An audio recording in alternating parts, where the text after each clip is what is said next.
Bagong lugar sa mga Agila, Cardo at Mara magkikita na. Ambo, magkikita sina Cardo sa Calle Cristobal. Mga kaganapan na hindi natin dapat palagpasin.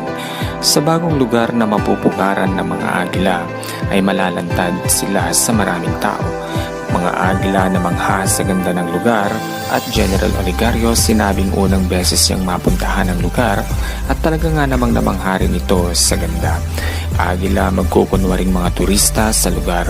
Alam kasi ng mga Agila na maaari silang mamukhaan ng mga tao at isuprong sila sa kinauukulan. Sa oras ng pagdating ng mga Agila sa lugar ay siya ring pagdating ni Mara. Ano kaya ang magiging papel ni Mara sa buhay ni Cardo? Isa ba siyang kakampi o kalaban? Siya na ba ang muling magpapatibok ng puso ni Cardo? Samantala, sa Calle Cristobal, habang naglalakad sina Cardo at mga Agila, ay aksidenteng makikita sila ni Ambo. Ambo, hindi akalain na nasa lugar din pala nila ang mga Agila.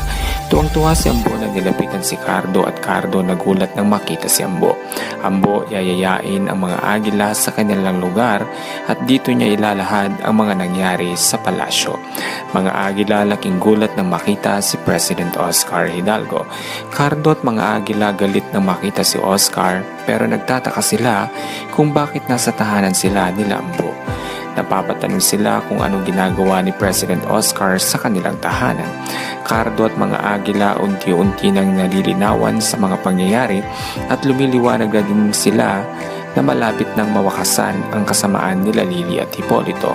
Ngayon ay nasa panig na nila ulit ang President ay unti-unti na din nilang natatanaw ang liwanag at muli silang makakabalik sa serbisyo at ipagpapatuloy ang paglilingkod sa bansa ng matuwid. Sa palagay nyo, tama kaya ang ating teorya na lalapit na nga bang pagbagsak nila Riri at Hipolito? Makakabalik na rin kaya ang mga Agila sa serbisyo at higit sa lahat, Oscar Hidalgo makakabalik na kaya sa kanyang panunungkulan bilang presidente? Yan ang ating aabangan sa mga susunod na kaganapan.